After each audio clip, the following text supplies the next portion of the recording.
بسم الله الرحمن الرحيم. اهلا بكم حبايبي. النهارده باذن الله هنعمل سلطه البتنجان. سلطه البتنجان دي عباره عن بتنجان رومي زي ما انتم شايفين كده. بتنجان رومي بنجيبه ونشويه على عين البوتاجاز، نقعد نقلب فيه لغايه ما يشوي كله من كل الجوانب. طماطم متقطعه قطع صغيره، مقشرينها ومطلعينها وعايشين القلب بتاعها ومقطعينها بالشكل ده. فلفل بارد وفلفل حراق مقطعينه برضو قطع صغيره بالشكل ده. طحينه، خل، زبادي. دي سلطه البتنجان. وطبعا الملح. هناخد دلوقتي البتنجان هنحطه على عين البوتاجاز نشويه، وبعد ما نشويه هوريه لكم. على ما البتنجان يشوي على النار نعمل الخلطه بتاعته. هنجيب الطحينه نفضيها في حاجه واسعه،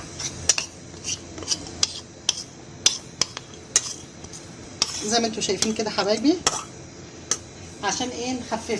هنخففها نحط لها بقى شويه خل، نحط شويه ميه ونقلبها.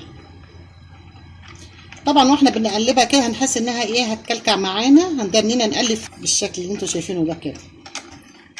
نجيب من كل حته عشان بيبقى فيه في الجناب كده طحينه، نقلب كله مع بعضه بالشكل ده. بعد كده هنروح حاطين حبه زيت، مش كتير، حبه زيت، ونقلب بقى مع بعضه كده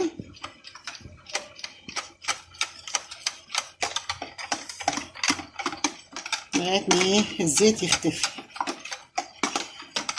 بالشكل ده كده. بعد كده هنفضي الزبادي فوقيها،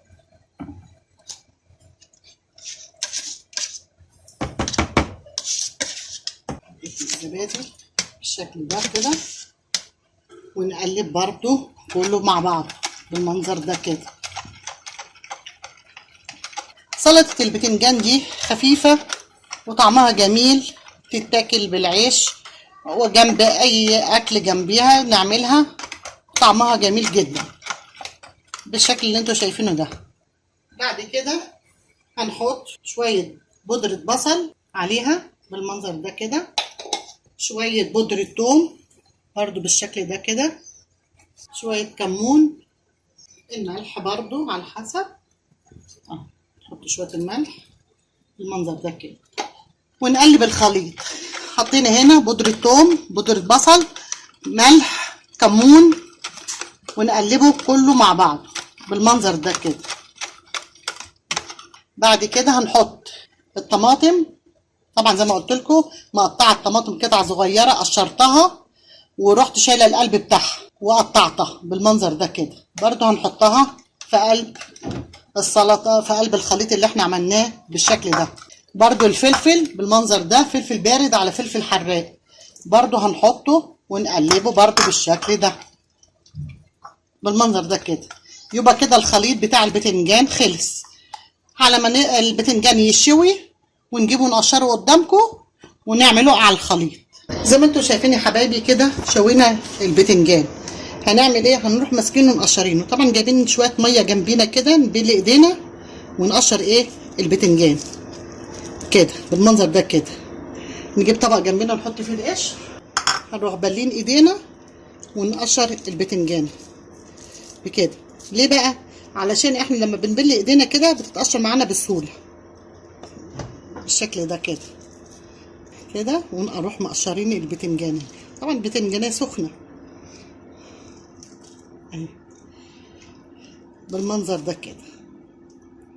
طبعا ما نشيلش العنقود اللي فوق ده، عشان احنا واحنا بنشوي بنقلب منه، بنمسكه ونقلب البتنجانه منه على جميع الجهات. وبرده واحنا بنقشر ماسكينه منه، ده مش هنقطعه خالص غير ما نقشر البتنجانيه خالص بالشكل ده. نبل ايدينا ونروح مقشرينها، بتطلع معانا بسهوله جدا اهي بالمنظر اللي انتوا شايفينه ده حبايبي. هنمسك البتنجان كله نقشره واوريه لكم بعد ما يتقشر. زي ما انتوا شايفين يا حبايبي بعد ما قشرتها بالشكل ده. في حد هيقول لي طب ما نسيبها تبرد ونقشرها، القشره بتاعتها هتلزق وهتيجي تقشريها هتطلع باللحم بتاع البتنجان كده هتهدري نص البتنجان. اما وهي سخنه ونجيب شويه ميه جنبينا كده نبل ايدينا ونقشرها، هتتقشر بسهوله ومش هيتاخد اي حاجه من البتنجانه اكتر من القشره بس اللي هنشيلها. دي حاجه. تاني حاجه برضو لما بنيجي هنهرسها بالهراسه اللي زي دي، مش هنضربها في الكبه ولا الخلاط. ليه؟ لانها لما تتضرب في الكبه والخلاط بتبقى ناعمه كده، وانا مش عايزاها ناعمه، انا عايزاها زي زي القوطه اللي انا مقطعاها والفلفل كده، احس بالبتنجان كده بطعم السلطه، مش حاجه كده مهلبيه ببعضيها سايبه ببعضيها، لا انا عايزاه اكلها كده سلطه. هنيجي كده عند العنق بتاع البتنجانه ونشيله بالشكل ده، نعوشه ده نشيله اخر حاجه ده خالص بالشكل ده. هنيجي هنا عند البتنجانه نقطعها بالطول بالعرض زي ما انتوا عايزين اهي بالشكل ده.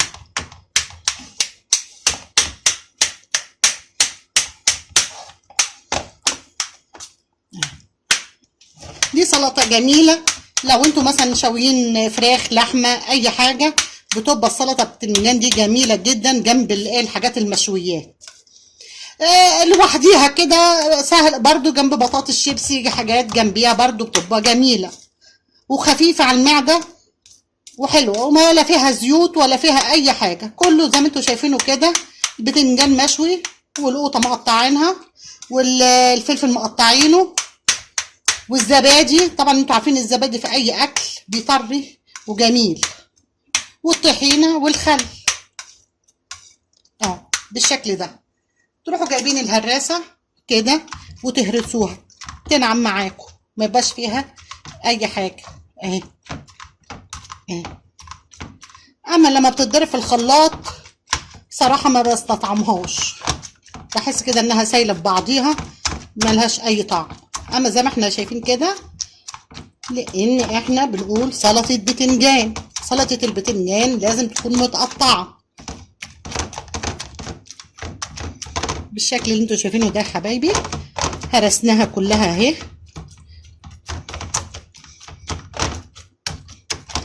وطبعا اللي عايز يشوي البتنجان في فرن البوتاجاز يشويه، بس انا بشويه على عين البوتاجاز من فوق وبقعد اقلب فيه، ما بياخدش والله ما بياخدش 10 دقايق ويستوي بسرعه، ما بياخدش وقت يعني.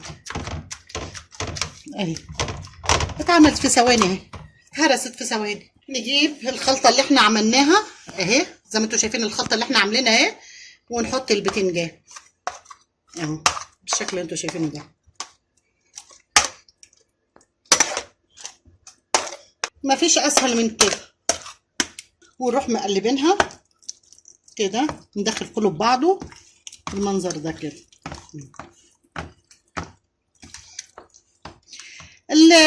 الكميه دي مش شرط ناكلها كلها يعني، ناخد على القد والباقي في التلاجة، تتحط في التلاجة تقعد وقت ما تعوزوا طلعوا منها على قد الاكل.